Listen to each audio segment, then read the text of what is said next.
और चलिए अब जानिए राजकाज की बातें। झारखंड में लोकतंत्र कायम रखेगी भाजपा। हालांकि लोकसभा और फिर विधानसभा चुनाव का फूंका गया बिगुल। सरकार को अस्थिर करने के आरोप किए गए सिरे से खारिज। विपक्षी नेता कर रहे थे भाजपा का चरित्र हनन। आशंकाओं से घिरी हेमंत सोरेन सरकार गई थी रिसोर्ट में और कांग्रेस के विधायकों की साजिश का भी सोरेन ने किया है भांडाफोड़ और इसी तरह टल गया हेमंत सरकार का तत्कालीन संकट। अमित शाह ने भी 2024 में झारखंड में पूर्ण बहुमत का दावा किया। ऐसे में झारखंड के चुनाव नवंबर 2024 में होने के संकेत हैं और अगले साल मई में विधानसभा का चुनाव नहीं होने के संकेत। हालांकि केंद्रीय एजेंसियां करती रहेंगी अपना काम। अयोग्यता, आय और अधिक संपत्ति मामलों में लटकी रहेगी तलवार।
और सीबीआई से जाएगा झारखंड का नया पुलिस प्रमुख। जी हां, 11 फरवरी को रिटायर हो रहे डीजीपी नीरज सिन्हा राज्य को नए पुलिस प्रमुख की दौड़ में फिलहाल 3 आईपीएस। बिहार की तर्ज पर झारखंड को मिल सकता है तेज तर्रार अफसर। पिछली बार पुलिस प्रमुख पद को लेकर हुए थे कई उलटफेर। केएन चौबे कार्यकाल पूरा नहीं कर पाए थे।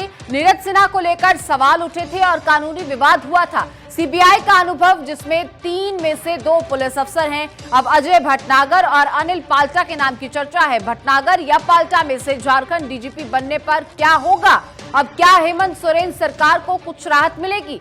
पहले एसएन प्रधान के नाम की भी चर्चा थी। यहाँ सेंट्रल डेपुटेशन और पेलम में नहीं होने से रेस से वो बाहर हुए। अब भटनागर, पाल्टा के अलावा तीसरा नाम AK सिंह का है।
कर्नाटक में कैबिनेट विस्तार पर जल्द लगेगी मोहर। कर्नाटक में 2 महीने बाद होने हैं विधानसभा चुनाव। अप्रैल में राज्य की 224 विधानसभा सीटों के लिए चुनाव होंगे। सरकार के पास नए मंत्रियों के लिए 3 महीने से भी कम समय है। अब जानकार सूत्रों ने संकेत दिए हैं। 3 महीनों के लिए नए मंत्री बनाए जाने पर मोहर के संकेत हैं। मंत्रिमंडल में शामिल होने वाले नामों पर भी सहमति के संकेत हैं। चुनावों और डैमेज कंट्रोल वाले चेहरों को जगह संभव है। बीएस येदियुरप्पा के बेटे बीवाई विजेंद्र का नाम होने के भी संकेत हैं। अब सदन की सदस्यता के बिना मंत्री पद दिए जाने के संकेत हैं। केएस ईश्वरप्पा, रमेश जरकीहोली को भी मंत्री बनाने की चर्चा है। कुल आधा दर्जन नए मंत्री आ सकते हैं बुम्मई सरकार में।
नवीन पटनायक की खेल कूटनीति से राजनीति साधने में जुटे हैं नवीन। ओडिशा में अगले साल लोकसभा और विधानसभा चुनाव, पुरुष हॉकी के विश्व कप के साथ ही शुरुआत और साथ ही भारतीय टीम को बड़े इनाम से बढ़ाया है प्रोत्साहन और भारतीय टीम के विश्व कप जीतने पर 1-1 करोड़ का इनाम। इससे पहले राउरकेला से नई विमान सेवा भी शुरू की। फ्लाइट पॉलिटिक्स में पोस्टर से गायब हुए सिंधिया और मोदी। हालांकि पटनायक ने सभी विपक्षियों को न्योता दिया। पटनायक इस बार भाजपा को लोकसभा से रोकने के मूड पे।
नीतीश को उपजातियों की चिंता। बिहार में जाति आधारित जनगणना का काम शुरू।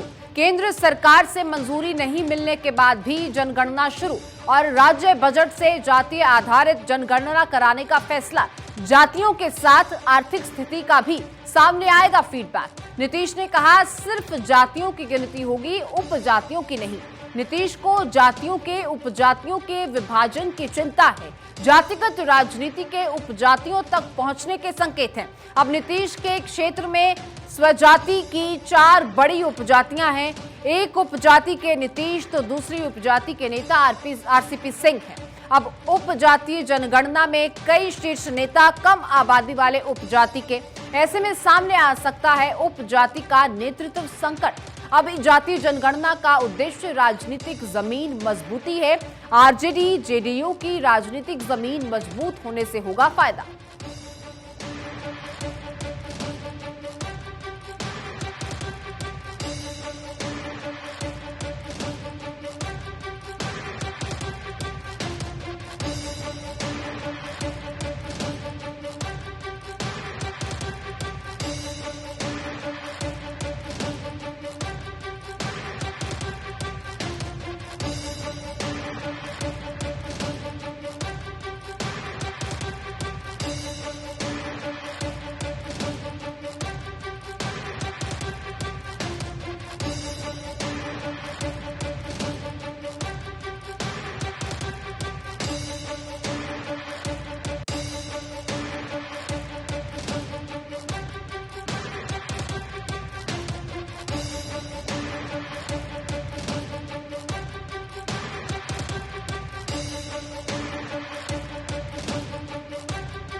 और त्रिपुरा चुनाव में मंदिर पॉलिटिक्स। राम मंदिर की तारीख की घोषणा कर मैसेज दिया गया। मंदिर और त्रिपुरा के विकास का मैसेज दिया। त्रिपुरा में भाजपा ने पूरे 5 साल चलाई है सरकार। विप्लव देव के बाद माणिक साहा रहे हैं सफल सीएम। दल बदलुओं से भी बीजेपी ने किनारा किया। गठबंधन को दरकिनार कर अकेला चलो की स्ट्रेटेजी। भाजपा और संघ के नेताओं में जुटे हैं अथक प्रयास।